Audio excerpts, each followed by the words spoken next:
Don't leave me hanging. It's go time. Hey everybody, this is Josh, and here we have Game 1 in a best-of-3 series between Dignitas SjoW, he is the Swedish Terran player, and he is the red one over here on the left side of Lost Temple. His opponent today is going to be PWR Elfi, I'm just going to call him Elfi from this point on, and he is actually from Finland. He's the blue Protoss down here on the bottom spawn. So we are at close flying positions here on Lost Temple for this first game. This series was played as part of the round of 16 of the TL Open number 11, or the TSL qualifier number 4, just like a bunch of other replays that I've already done this week. But this series in particular stuck out to me. I did actually see one of the games ahead of time, and it was pretty insane, so I figured I might as well cast the entire series, and we'll see what happens here in Game 1 on Lost Temple. So far, SjoW not doing anything crazy, Elfi not doing anything crazy. I don't really expect them to do anything crazy, especially since neither player has scouted. It's hard to do something off the wall when you don't know exactly where your opponent is. Every once in a while you'll see a proxy racks being built in the middle of the map while an SCV scouts around, and then you'll see, like, I don't know, fast Reapers or something like that. Not so much these days, since Reapers have been nerfed in their build time, and Reaper speed upgrade has been nerfed, so it's just not as common. And proxy gateways, of course, still happen from time to time on the ladder, but in tournaments like these where a lot is kind of on the line, you don't really see a lot of cheese play, especially in the round of 16 when you know you're going to be playing very, very good players. I don't think Elfi underestimates SjoW by any circumstances, especially since he just won the Intel Extreme Masters European Championship like a week ago. So Elfi going to be playing very carefully here. He does not want to just let SjoW roll over him. Scouting around still, he's going to check this cross position finally after checking the close running positions first. SjoW, on the other hand, not doing any scouting just yet, just going to be building up his barracks and his first Marine, no problemo there. Cybernetics core coming up for Elfi right on time. Second pylon right after that. Some players build the pylon first and then the cybernetics core, but it really doesn't make too much of a difference unless you're really aggressively trying to get units out of this gateway, and it doesn't look like Elfi even cares about that. He hasn't even built a zealot yet, so he might actually know that SjoW is notorious for slow scouting, and he has not seen an SCV. He hasn't even sent an SCV. He sent a Marine to come kill this probe, and looks like he might send the Marine to go scouting as well to that close running position, but that's about it. No SCV scout just yet.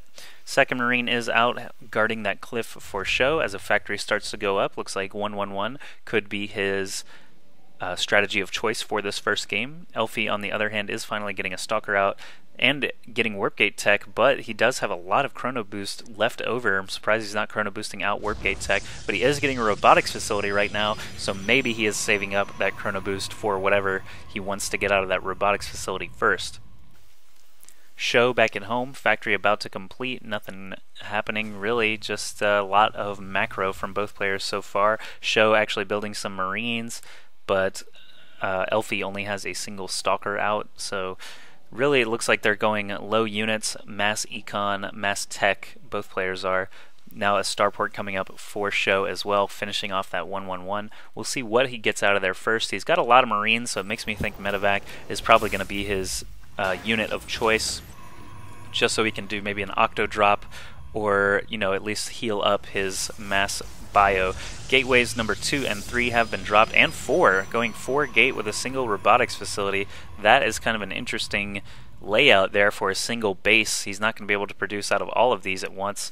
Chrono Boost is still kind of saved up here. Warp Gate tech not quite finished. He might be saving Chrono Boost for those warp gates when they actually do complete, so he can just crank out some units. A Hellion shows up for SjoW. Elfi going to be able to ward that off no problem with these 2 Stalkers. A Warp Prism coming out, actually being Chrono Boosted out right now for Elfi, so maybe he got the Robotics facility just for the Warp Prism. Didn't really plan on building any Immortals or anything like that. He's just going to go 4 gate with a Warp Prism, so it's okay if you're only building this Robotics facility. It does delay your 4 gate a little bit, but now you have this supreme mobility with the Warp Prism. He could actually load up these Stalkers. It looks like he wants to, but his Warp Prism a little bit too fast. There he goes. Loads up those Stalkers. Now he's going to be heading over to SjoW's base here, dropping them off, and most likely flipping over to phasing mode so that he can use those 4 Warp Gates right away. And SjoW, I'm going to take his vision. He does see this Warp Prism in his base now. He responds pretty quickly with this Banshee, but of course he doesn't have Cloak yet. A Raven being built, Stim being upgraded, but now 4 Zealots warped in, 4 Stalkers already were loaded up there. Take out that Banshee, that is quite a nice thing for Elfi, as that is pretty much his entire offensive capability right there. The Warp Prism goes down quite quickly to those Marines. Stalkers trying to kill off as many SCVs as they can and doing quite a good job of it as these Marines continue to chase. SjoW losing some workers here. These Stalkers are just going to continue to run around the base. Those Marines cannot catch them at the moment. Stim pack has not completed yet, so Elfi could actually escape here with 2 of his original 4 Stalkers. And if we look at the income tab, we'll see Elfi is ahead on workers now, 21 to 17. Look at units lost. We see that SjoW actually lost 12 units total, and Elfi only lost 8, but the resource cost was a little bit higher as those Warp Prisms are pretty expensive. Let's see exactly how expensive they are. 200 minerals, so just the Warp Prism by itself dying in about 3 seconds to those Marines was 200 minerals down the drain. Not to mention, he could have continued that attack so much more and actually done a lot more damage had that Warp Prism survived. He sent an Observer over, but SjoW luckily actually had a Raven out already, able to take out that Observer. Elfi is expanding here. He's going to be the first one to do so. He's also getting a Twilight Council up, maybe looking for Blink or Zealot Charge upgrade. SjoW, on the other hand, still just cranking out lots of Marines, it looks like. He's got a Reactor Barracks and a Tech Lab Barracks just for some research, but after he got Stim pack, he hasn't researched anything yet. Combat Shields, of course, would be the next choice.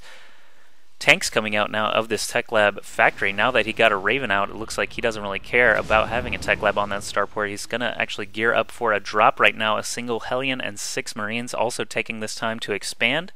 Always expand when your aggression is high. That way, when your opponent is on the defensive, he's not going to be looking to take out your still building command center. Wondering how much damage this is going to do. I'm not sure if Elfi actually saw this yet. He did have Stalkers hanging out by the cliff, but it doesn't look like he's aware of it just yet, and now the medevac comes into view, dropping these Marines right away. Luckily, Elfi has some units already in the vicinity, and he can just warp in here at the mineral line. These Stalkers and Sentries going to be able to take out a couple of units, but 5 Marines still surviving, heading over to the natural mineral line here. Elfi's going to have to book it over here to try and stop this.